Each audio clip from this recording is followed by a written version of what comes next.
Did you have too many Easter eggs today? Dreaming about that vacation you can't take yet? Want to get away from it all? We offer you Escape.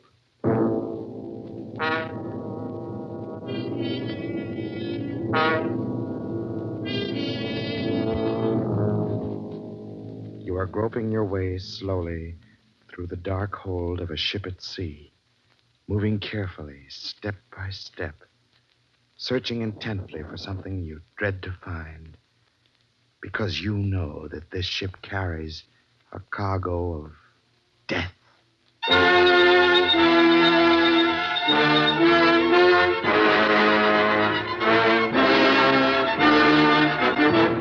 Escape, designed to free you from the four walls of today for a half hour of high adventure.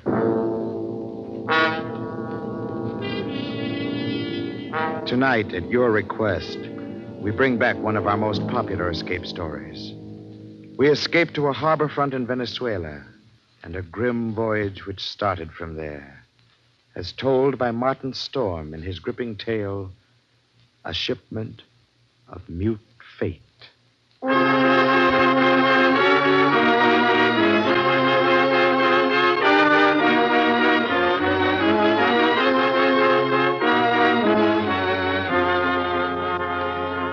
I stopped on the wharf at La Guaira, looked up the gangplank toward the liner Chankay, standing there quietly at her moorings. The day was warm under a bright tropic sun. The harbor beyond the ship lay drowsy and silent. But all at once, in the midst of those peaceful surroundings, a cold chill gripped me, and I shivered with sudden dread. Dread of the thing I was doing and was about to do. But too much had happened to turn back now. I'd gone too far to stop. I set the box down on the edge of the wharf, placed it carefully so as to be in plain sight, and within gunshot of the captain's bridge. I knew what I was going to do, but I couldn't forget that a certain pair of beady eyes were watching every move I made. Eyes that never blinked and never closed, just watched and waited. I turned and started up the gangplank. Oh, you startled me, sir. Why, it's Mr. Warner. Hello, Mother Willis. How's the best-looking stewardess on the Seven Seas? Why, I'm fine, Mr. Warner. I guess I'd better run along now. Get on with my chores. Oh, now, wait a minute. That's a fine greeting after 2 months. It's just that I'm so busy. I don't believe a word of it. Sailing day's tomorrow. You're simply avoiding me, that's all. Oh, no, really, I'm not. And on the trip down from New York, you said I was your favorite passenger. But I'm only in Here, what's that you're carrying in your apron? Oh, it's nothing. Just supplies. Supplies? Let's have a look. No, please. What? It's a cat. It's Clara, Mr. Warner. Mr. Bowman said I had to leave her ashore, and I just couldn't. Who's Mr. Bowman? The new second mate. Clara's been aboard with me for 2 years, and I just can't leave her here in a foreign country, especially with her condition so delicate and all. Yes, I see. Well, I hope you get away with it. You won't tell anyone? Not a soul. As a matter of fact, if things don't work out right, we may both end up smuggling.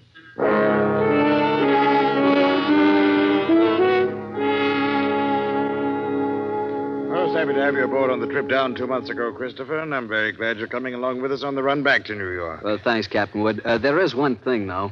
I'm having a little trouble with the customs men here, and I wondered I can't do it, Christopher. I just cabled your father this morning. Told him I'd have done it for you if I possibly could. He sent a request from New York, you know. Yeah, I thought he would. I wired him from upriver last week. I hated to refuse, but it's absolutely out of the question. Captain Wood, I'm afraid I don't follow you. Responsibility to the passengers, son. We'll have women and children aboard. On a liner, the safety of the passengers comes ahead of anything else. But with proper precautions... Something might happen. What? I don't know what, but something might. Carried worse things. There isn't anything worse. Any skipper afloat will bear me out. No, Christopher, I simply can't take the chance, and that's final.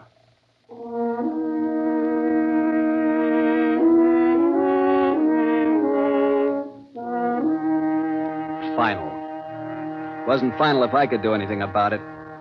I hadn't come down here to spend 2 months in that stinking backcountry and then be stopped on the edge of the wharf. 2 months of it. Heat, rain, insects, malaria. I'd gone clear in past the headwaters of the Orinoco. Traveled through country where every step along the jungle trail might be the last one. Sanchez! Si, Senor Warner. Better start looking for a place to camp. Be dark in a little while. Si, senor. Very soon we turn to rebel. Camp on rocks by water. This very bad country. This very bad country. We've been saying that for 10 days now. Very bad country. Si, Senor Warner. This very bad country. Yeah, skip it. For all the luck we've had so far, it might as well be Central Park. Central Park? I don't understand. Never mind. Yeah, what's the matter? Quiet now! Sanchez, what's wrong? They're in the park. See, Bushmaster. Bushmaster. The deadliest snake in the world. Bushmaster. His Latin name was Lachesis muta, mute fate. It lay there in the center of the path, a 10-foot length of silent death, coiled loosely in an undulant loop, ready to strike violently at the least movement. Here was the one snake that would go after any animal that walked, or any man. It lay there and watched us, not moving, not afraid, ready for anything. The splotch of its color stood out like some horrible, gaudy floor mat lying there on the brown background of the jungle, waiting for someone to step on it.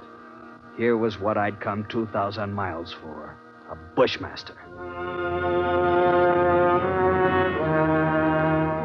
The natives captured the snake, and Sanchez brought it to me in a rubber bag. He was shaking so hard I thought for a moment the thing had struck him. One thing you make sure, Senor Warner. No turn him loose in Venezuela. Because he know I the one who catch him. And he know where I live. All right, Sanchez, I'll keep an eye on him. He also know you pay me to catch him.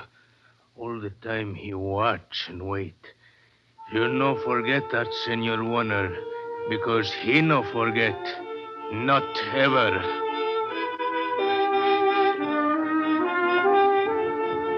Well, after going through all that trouble and danger and laying out $1,500, I wasn't going to let a pig-headed ship captain stop me at the last minute. At least not as long as the cables were still in operation between La Guaira and New York. Good morning, Captain Wood. The boy at the hotel said you wanted to see me. That's right, Christopher. Sit down. Thanks. Seems you weren't willing to let matters stand the way we left them yesterday. I'm sorry to go over your head, Captain Wood, but I had to. The museum sent me a long way to get that snake. I'm not going to be stopped by red tape. This will be the only live bushmaster ever brought to the United States. Yes, if I had my way. But... Orders are orders. Got a cable from the head office this morning. All right, Christopher, suppose we talk about precautions. I'll handle it any way you say. It's got to have a stronger box. That crate's too flimsy. Well, it's stronger than it looks. That wire screen on top would hold a wildcat. But anyway, I bought a heavy sea chest this morning. We'll put the crate inside of it. Sounds all right. Got a lock on it. Yeah, a heavy padlock. It's fixed so the lid can be propped open a crack without unlocking it. Snake's got to have air. In dirty weather, that lid has to stay shut. I'll take no chances. Fair enough. We'll keep the thing in my inside cabin where I sleep. You can't have it in the baggage room. And nobody on board is to know about it. Whatever you say, Captain. We won't have any trouble after all. It's only an animal that doesn't have any magical powers. I saw a bushmaster in the zoo at Caracas once. They had it in a glass cage with double walls. It never moved. Just lay there and looked at you as long as you were in sight. Enough to give a man the creeps. I didn't know they had a bushmaster at the Caracas Zoo. They don't now. They found the glass broken one morning and the snake gone, the night watchman dead. They never learned exactly what happened. Well, the watchman must have broken the glass by accident some way. The way they figured it, the glass was broken from the inside. We sail in 4 hours.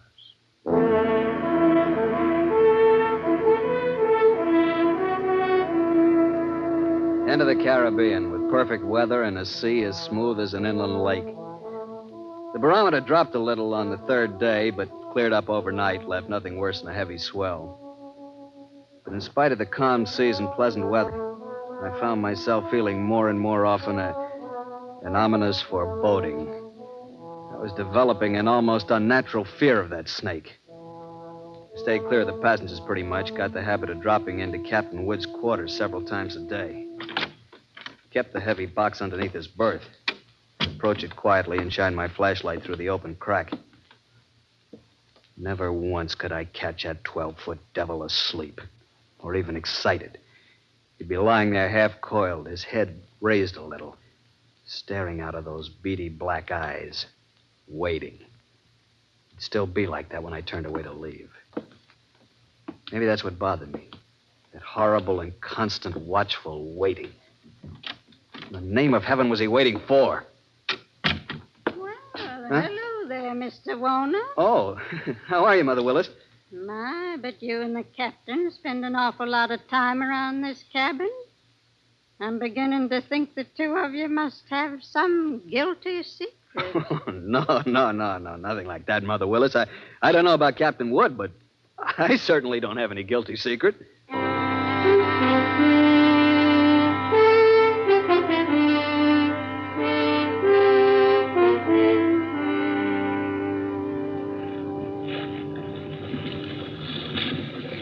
Well, she's running quite a swell out there, Mr. Bowman. Yeah, it's a little heavy, all right, Mr. Warner. Guess a storm passed through to the west of us yesterday when the glass dropped. You think it missed us then, huh? Yeah, that's what the mate figures.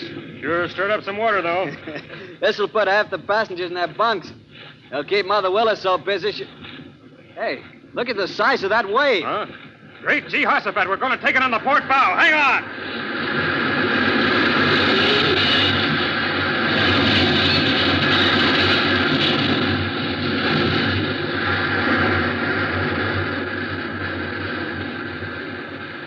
That was a freak if there ever was one. Not another wave that size in sight. Oh, you see them like that sometimes, even in a calm sea. I got to get below, Mr. Warner. That water probably did some real damage in the officer's deck. Yeah, What did you say? The wheel companionway was open on the port side. The bridge cabins must have taken a pretty bad smashing up. They're right below the...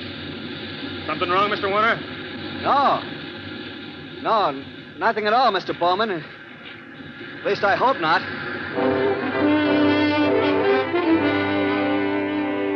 I didn't stop to find Captain Wood. Of course, I know it was only one chance in 1,000, but the chances against that freak wave were 1 in 1,000, too. I stumbled down the companionway and along the passage to the captain's cabin. Oh, come in, Mr. Warner. Mother Willis. My, isn't this cabin a mess? Trying to get some of these things out to dry. Yeah, well, I just wanted to... Where's that box that was under the captain's bunk? Oh, that? Well, I just threw it out on the deck. What? Well, the desk over there slid into it. It was all smashed. But the small box inside of it, what happened to it? Oh, they were both splintered, Mr. Warner. Broke wide open. No. Well, Mr. Warner, you're white as a sheet. Mother Willis, go find Captain Wood. Tell him to come down here immediately. Well, of course, Mr. Warner. I'll go tell him right away. I can finish up here later. I pulled open the top drawer of the bureau inside. Took out the captain's flashlight and loaded pistol. Mother Willis had left a mop standing by the door. I put my foot on the head of it and snapped off the handle. Every move I made turned into slow motion. I could hear my own heart beating. Slowly, I started to search the cabin. Sodden heaps of clothing and furnishings were scattered around on the wet black floor. I punched at them one at a time, holding the gun cocked, flashlight pointing along the stick. Nothing. I worked around the room, throwing the light into the dark corners, back of the desk, under the bunk.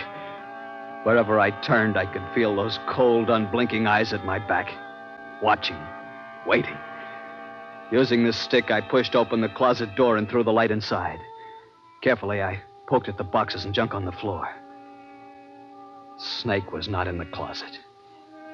Inch by inch, I covered the entire cabin. And only then a horrible realization began to dawn on me. Captain Wood. Mother Willis just told me. Well, Christopher, it's happened. That's right, it's happened.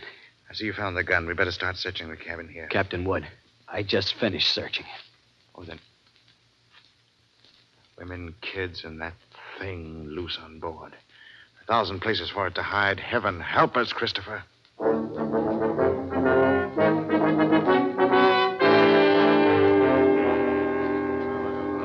Starting to blame anybody now, gentlemen. I didn't call you in here to pass judgment. The thing's done, and that's that. Well, you're right there, Captain. What we have got to do is to make up our minds how we're going to handle it. And it'd be easier if we didn't have to tell the passengers and crew. I've seen panics aboard liners before. Yes, I agree with you, Mr. Bowman. But I don't quite see how we can avoid it. They got a right to know. As long as that snake's loose, everybody on board's in the same danger, and they all ought to know about it. Captain Wood, that thing is 12 feet long. It can't simply crawl into a crack. Why don't we make a quick search of the whole ship before we spread any alarm? I've thought of that, Christopher. As far as I can see, the only place it couldn't be is in the boilers or on top of the galley stove. Well, it might have crawled overboard. We can't count on that. We've got to assume it's on the ship somewhere. Yeah, and that could be anywhere. In a coil of rope, on a deck chair. Fire bucket or in a pile of clothes. Yes, or under some woman's berth or a baby's crib. You've already said it. The Bushmaster could be anywhere. We've got to do something. We've got to do it fast. All right. I think the best idea is to follow Mr. Warner's suggestion and make a quick search first. You agree to that? Right. And if we don't find it, we'll have to warn the passengers. We've got to find it.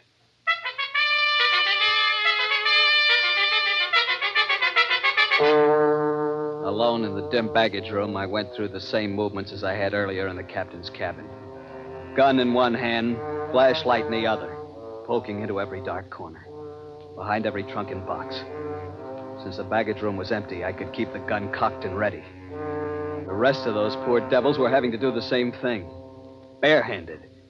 All over the ship, the search went on. Here now, Stuart, what on earth are you doing rummaging through my cabin? Just checking up, ma'am. Well, I'm quite sure there's nothing in here that has to be checked. Sorry, ma'am. Captain's orders. It'll only take a few minutes. Well, I never heard of such a thing. A passenger simply doesn't have any privacy at all. I've traveled on a lot of different lines, but I've certainly never heard of anything. Sorry, sir. I wonder if you mind moving over to the other rail. I'd like to look through these lockers. Sure, go ahead. What's the matter? You lost something? No, just looking things over. Oh, there's nothing in there but life preservers. Yeah, that's right. You must be getting ready to sink the boat.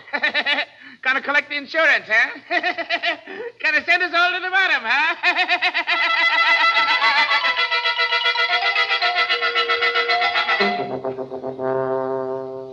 But not one of us could find that deadly shape, coiled in some dark corner or outstretched along a window seat. Not one of us caught a glimpse of that horrid head with its beady, black, watchful eyes. The thing lay waiting out there somewhere along the decks, shaded in the gathering dusk. But where? We didn't know. It was nearly dark when we met together again in the chart room. Well, gentlemen, there's no other way around it. We've risked all the time we can. We've got to warn the passengers. How'll we do it, Captain? Call them all together in the lounge? No, if we did anything like that, we'd be asking for a panic. We'll get one, whether we ask for it or not. We pick a few men and go through the cabin decks. Tell them individually, inside their cabins. Watch for any that act like they might cause trouble. We'll keep an eye on them. Handle crew the same way. Right, Captain. As soon as you're finished, arm all the deck officers and start searching again. Our only chance of preventing a riot is to find that damnable snake.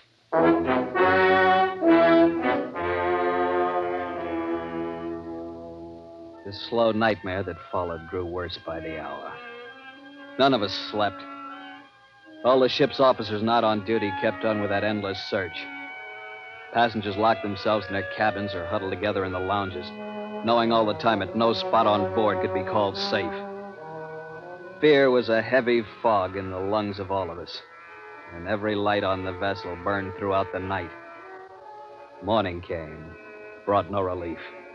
Terror and tension mounted by the hour. There now, Mrs. Crane. Stop getting yourself all worked up and go back to your cabin. Oh. The horrid thing's probably crawled overboard Oh, anyway. you're just saying that. You're paid to say that. You don't know. Nobody knows. Now, everything's going to be all right. If now. only we could do something. If all of us could only get off the ship, they could fumigate it. Yes, that's it. We've got to get off the ship. We've got to get off the ship. Wait! Mr. Bowman, she's going to jump. Grab her. No, you don't, lady. Let me go. Nice work, Mr. Bowman. Get her down to her cabin. And whatever you do, don't turn her loose.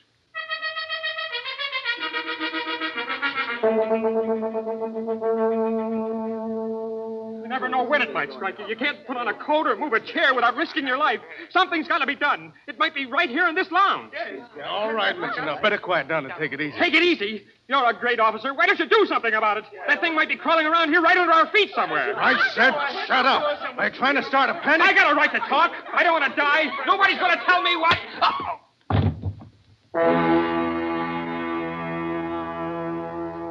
The second night passed. Morning came round again. A gray and rainy day that dragged past. And then night came down again. Third night of the terror. Again, every light burned, the whole ship seethed in the throes of incipient panic. Faced by a horror they'd never met on the sea before, crew and officers alike were on the verge of revolt. Passengers sat huddled in a trance-like stupor, ready to scream at the slightest unknown sound. 7 bells, I made my way forward to the chart room, found Captain Wood bent over a desk. Oh, hello, Christopher. Come on in. Sit down. It's got to be somewhere, Captain Wood. It's got to be. I don't know. You could search the ship for 6 months and never touch all the places aboard. If we can only hold out for 2 more days, we'll be in. What's the Home Office say? We'll use the latest wireless from them. Keep quiet and keep coming. What else can we do? How is it on the decks? Pretty bad. Anything could happen. Yes, that's why I took the guns away from the men. 1 pistol shot and we'd have a riot on our hands. Whole thing's my fault, Captain Wood. That's what I can't Now, forget. take it easy. Now, if there was only some way I could pay for it myself alone. No. I know how you feel. But it's no more your fault than mine, or the man who asked you to bring that snake back alive. Nobody planned this. You'd better try to get a little sleep, boy. Sleep? Mr. Bowman made some coffee down in the steward's galley a while ago. Why don't you go on down and get yourself a cup? Then rest for a couple of hours, huh? Rest? I can't rest. Christopher, it's not going to help anything if you stumble through a hatch half asleep and break your neck, is it? You go on and get some coffee. One way or another, we've got to hold out for 2 more days.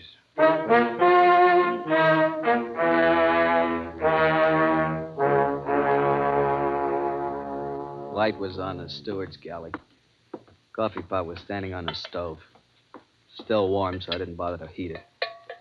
Poured out a cup, carried it over, and set it on the porcelain tabletop center of the room. Started to light a cigarette. The door of the pan cupboard beneath the sink was standing slightly ajar. I happened to glance toward it. I dropped the cigarette, moved slowly backward. I'd found the Bushmaster.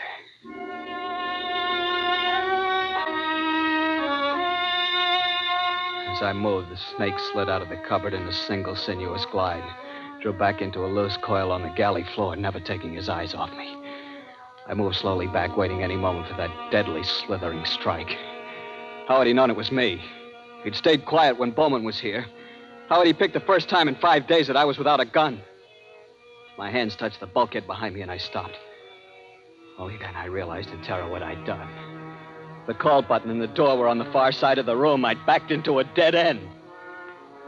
I stared at the snake in fascination, expecting any moment the ripping slash of those poison fangs. The horrid coils tightened a little, then were still again. 10 million years of evolution to produce this moment. Homo sapiens versus Lachesis muta. A man against mute fate. And all the odds were on fate. I knew then that I was going to die.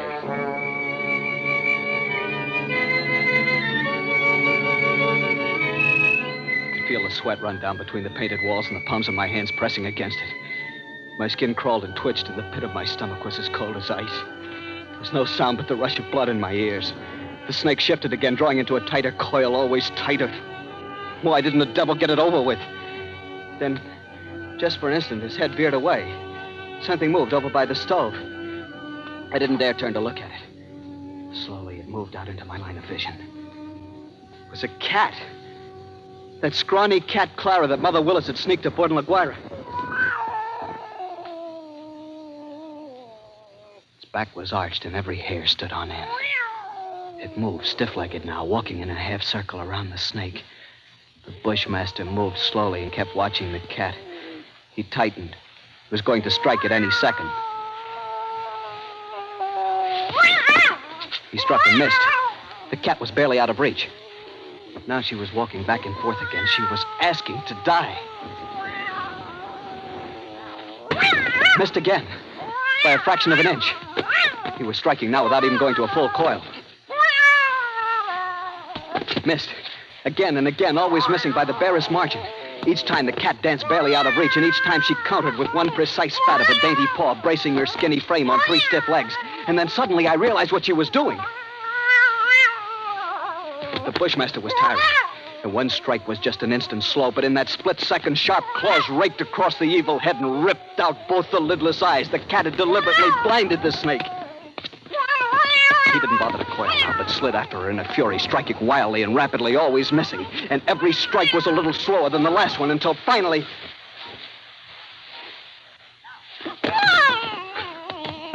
As the snake's neck stretched out at the end of the strike, the cat made one leap and sank her razor-sharp teeth just back of the ugly head, sank her until they crunched bone. Tooth and claw, she clung as the monstrous snake flailed and lashed on the floor, striving to get those hideous coils around her, trying to break her hold, to shake off the claw and certain paralyzing death that gradually crept over him and at last stilled his struggles forever. I took a deep breath. The first in minutes. The cat lay on her side on the floor, panting, resting from the fight just over. She had a right to rest. That mangy, brave, beautiful alley cat had just saved my life. And maybe others as well. But as I turned toward the stove, I suddenly became very humble. And I knew all at once what a small thing a human being really is. I and others aboard were still alive only by the merest accident. There were 3 reasons why that cat had fought and killed the world's deadliest snake. And those 3 reasons came tottering out from under the stove on shaky little legs. 3 kittens with their eyes bright with wonder and their tails stiff as pokers. Up on the decks, hundreds of passengers were waiting for the news that the days and nights of terror were ended. They could wait a little longer. I pulled open the doors of the cabinet, found a can of milk. Then I dropped down on my knees on the floor of the galley.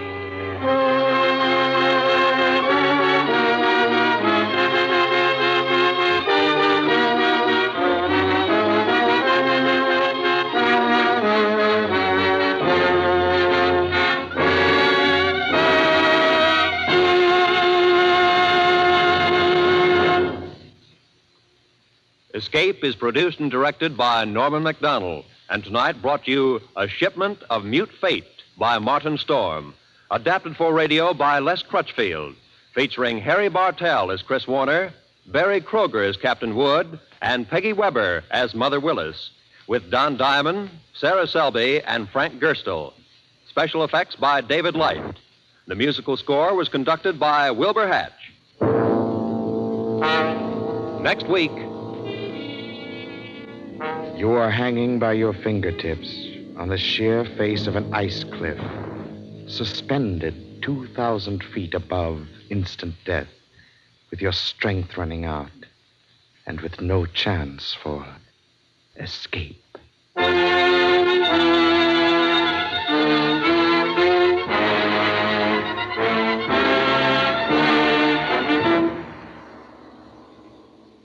Next week, Escape with C.E. Montague's exciting story, Action.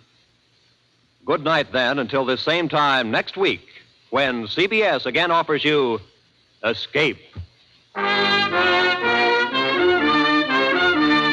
This is CBS, the Columbia Broadcasting System.